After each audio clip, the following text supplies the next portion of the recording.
So, thanks, Henry. Perfect. So, we're doing Luke. And I want to tell you, I want to start off by just saying why I've gotten to know this guy and really quite like him. The fact of the matter is, we don't know a lot about him in reality. You may know that he's the only Gentile author in the whole of the New Testament. That's amazing. He was a doctor. We know that. Paul, his traveling companion, speaks of him as the doctor. He didn't see Jesus necessarily. It's not believed that he was an eyewitness to what Jesus said and did. But he writes this letter. It is a letter. We call it a gospel, but it is the gospel. It's good news, but it's a letter. And he sits down and he writes this letter to somebody called Theophilus. Now, just like Luke, we don't know a lot about Theophilus either, except that the word means, or the name means, lover of God. It's believed that it was an actual person. But I couldn't help thinking, as I'm reading through Luke, that actually he may be thinking beyond that one person. Lover of God. Could it be that he was sitting there writing and pulling together all that he understood of what had happened with Jesus and all the things he had said and done, that he had other people in mind? He's the author of Acts. He may have even been the fruit of that wonderful explosion of the church as a Gentile. We don't know. But he writes this letter, and it could be, and I'm thinking of it coming through the letterbox at my house, for me, lover of God, for you, lover of God. And he's concerned that you read this. It's 24 chapters. So we won't be doing that every Sunday, understandably. But you know what? I read can somebody read the first 4 verses for me? I've meant to write them down here. Johnny, could you read them out for us? Chapter 1, verses 1 to 4.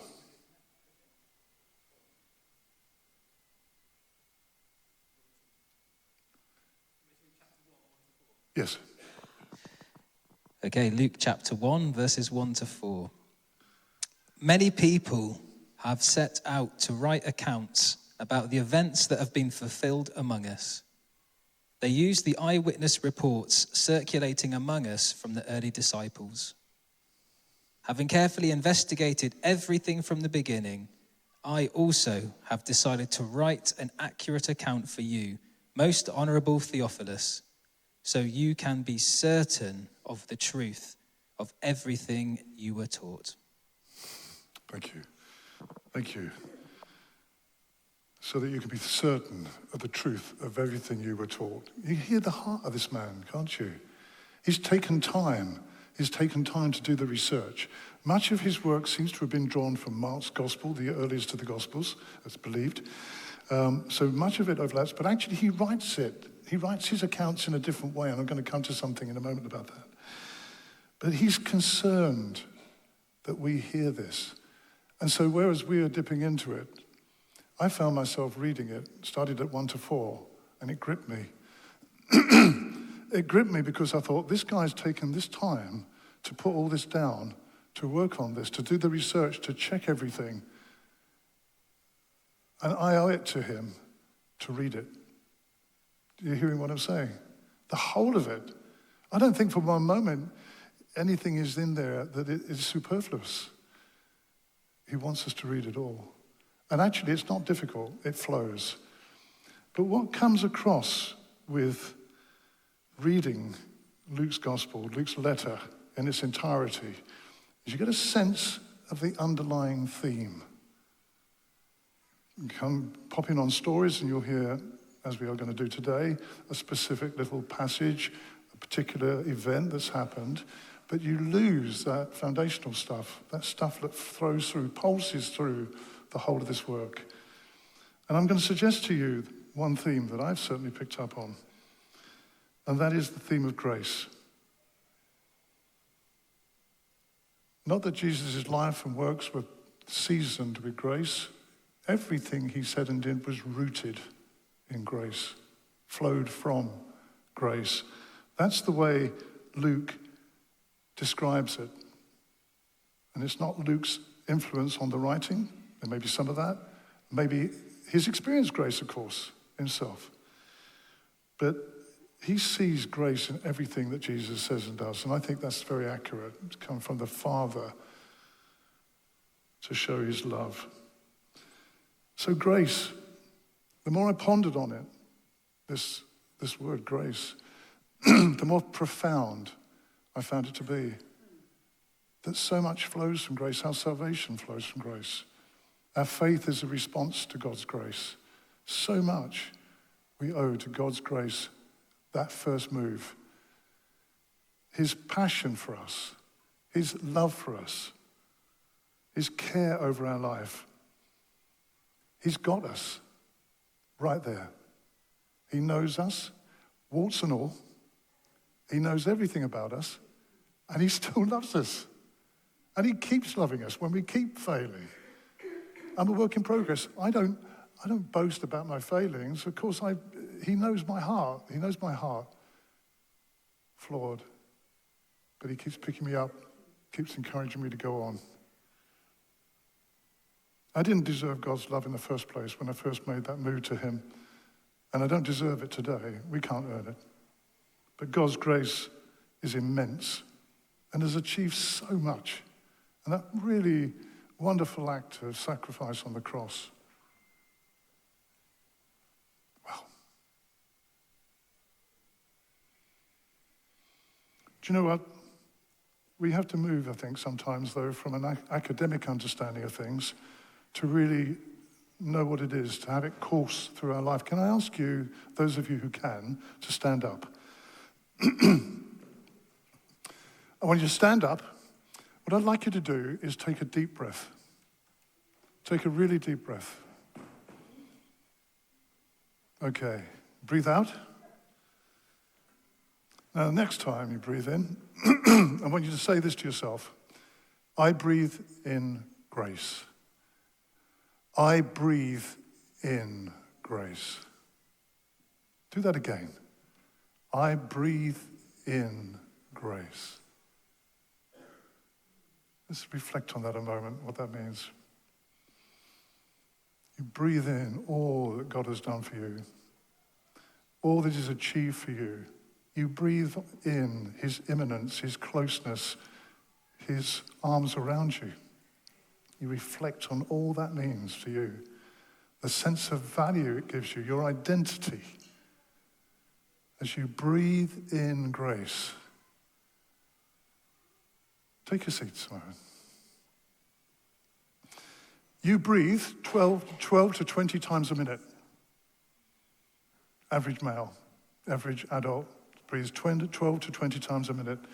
If from time to time during the day, just once or twice, you reflected on that, preferably more, that every time you breathe in, you're breathing in God's grace, breathing it in. We breathe in oxygen. Oxygen goes to the lungs, meets with the bloodstream. That oxygen then gets carried around the body, picks up nutrients that feeds every single cell in your body. So what's that grace doing when you breathe it in? What's that grace doing? Likewise, you breathe it in, it's touching every cell of your body. Let it permeate through you. Let it radiate through you. Sometimes you work very hard at being evangelists, but actually I think when we glow, we're really alive with God's love for us. There's something very naturally attractive about that.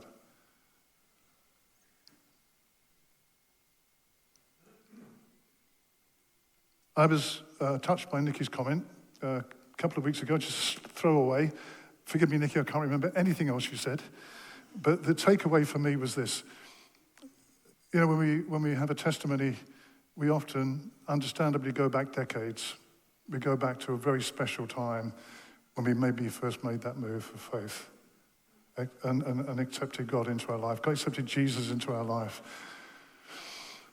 And that's not surprising, and it's a wonderful event, and it's never to be forgotten, and it's a wonderful story to tell, but, and your point, and thank you for your testimony this morning, what's God doing today?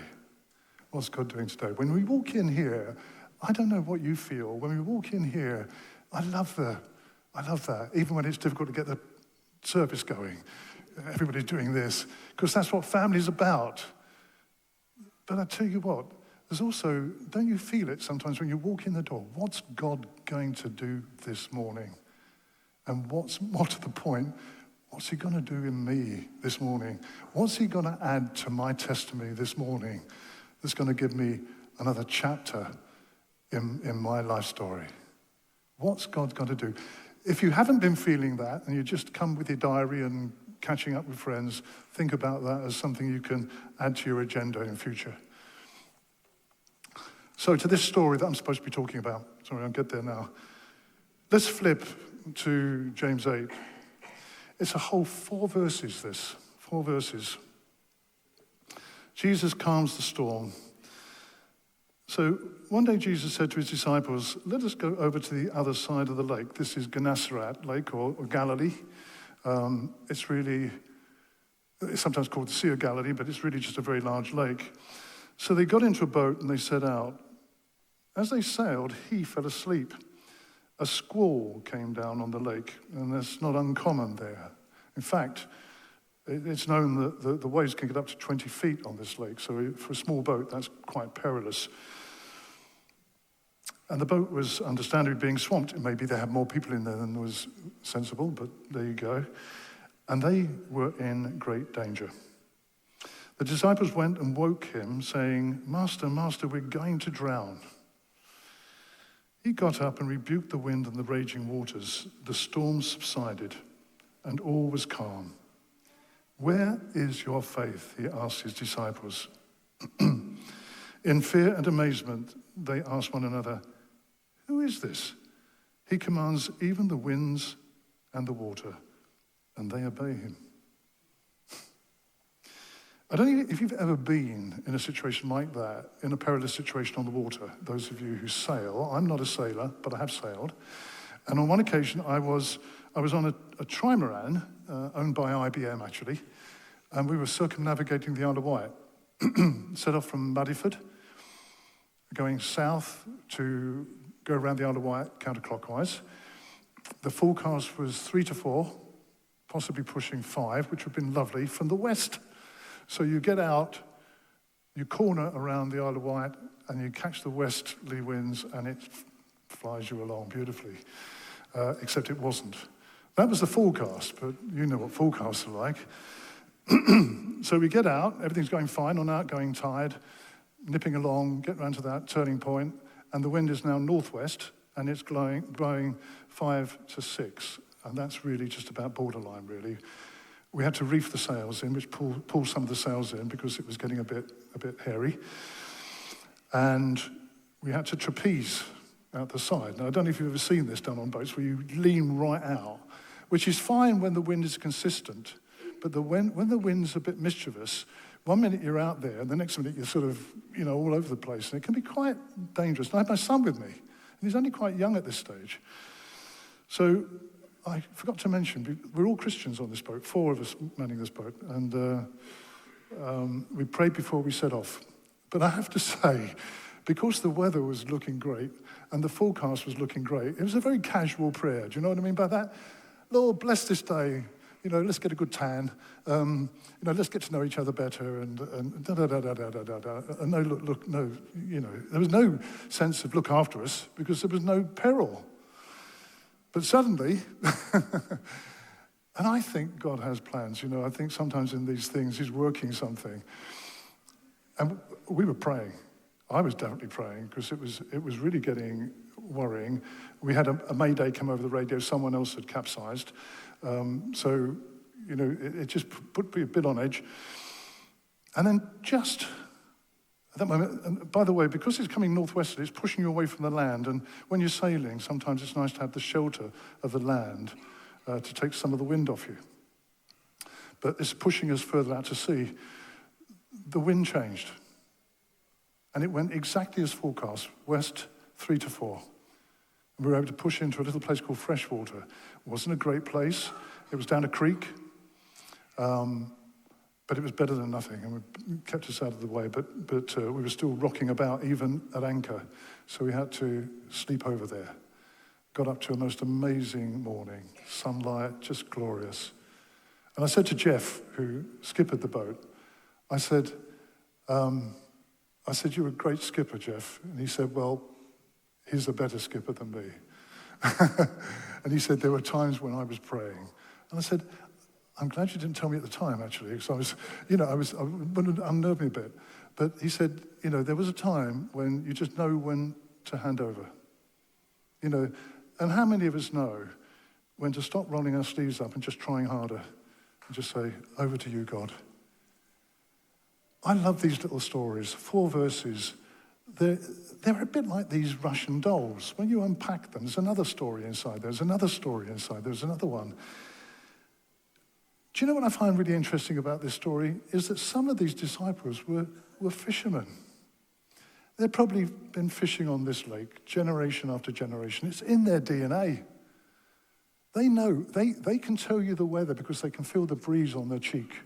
They know exactly what the weather's going to do. They can feel the waves, they can feel the current and the tides through what comes up through their feet as they're on the boat. They're that attuned to this environment. They know it. And yet suddenly, they're actually, literally, potentially out of their depth. And they're embarrassed. I wonder how long it took them to go from it being a squall to a storm. Did you notice that? It starts off a squall, then eventually it's a storm. They're rolling their sleeves up. They're getting on with it. They're doing what men do. We're going to fix it. We're going to fix this. We'll get through. And eventually, they realize they need some help, and they turn to Jesus after they've tried everything else. We don't do that, do we? Do you know, isn't it wonderful how, if you look at the preceding chapters to chapter 8, they've seen Jesus as a wise teacher, a radical teacher. Perhaps that appealed to them, given the heaviness of the law on their lives.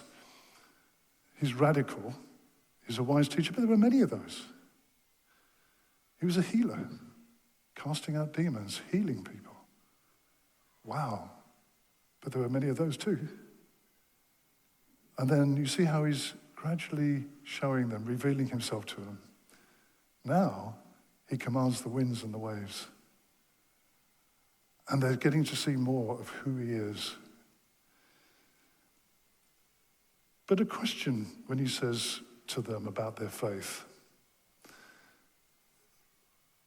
What was he wanting of them at that point, do you think? I've got 2 suggestions for you. The first is, you should have called on me sooner. Put your hand in the hand of the one who calms the water. Call out to me. Trust me, I'll be there for you. Sounds very biblical, sounds very right, but I can give you another alternative. I'm going to suggest to you that even in these early days as disciples, he might have been saying to them, you do it. You speak to the storm. Even if he wasn't asking of that here and now, he was certainly suggesting to them in the future that they would have that authority. That we would have that authority, mountains, into the sea. We would be able to speak to the storm.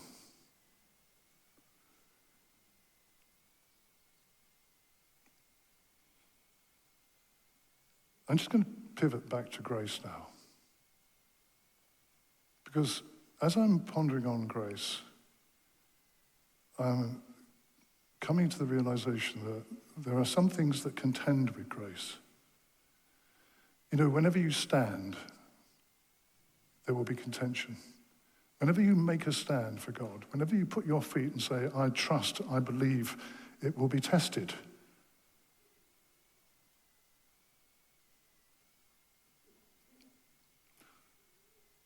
So what are the storms in our life? Right now, on the world stage, there are plenty of them, and it's a very troubling time. And in a right way, we should be concerned because their life is at stake. There's a great shift in world order, and there are people who are acting like gods without any moral compass other than their own. And that's a very dangerous place to be, not just for them, but for everybody. But I want to home in on something closer to home,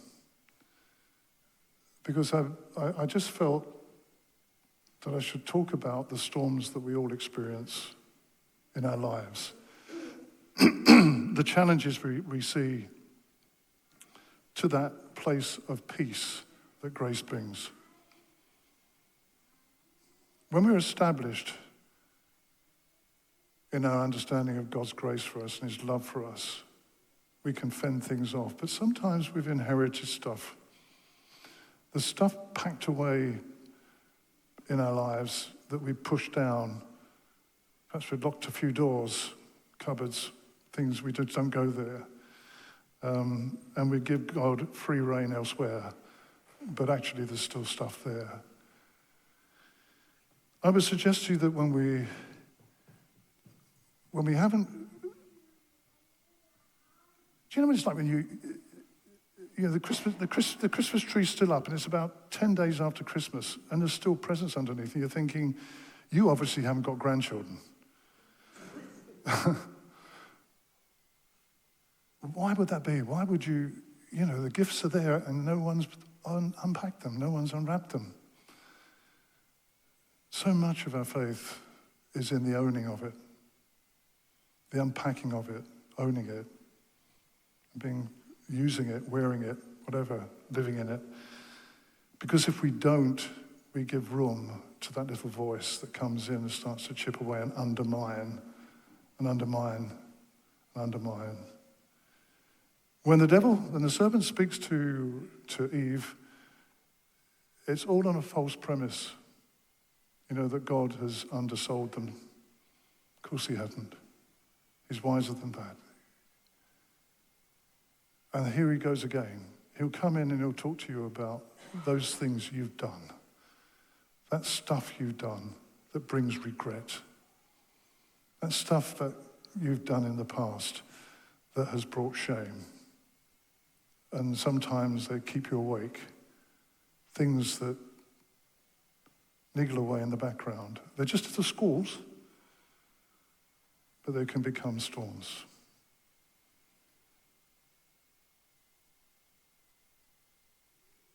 The secrets, the failures, he'll prey on those. If we're not on solid ground when it comes to understanding God's love for us as worked out through Jesus on the cross. Do you know what? All these things, the failures, the secrets, the regrets, the shame, those locked cupboards, they're all lies. There's no substance to them at all, actually.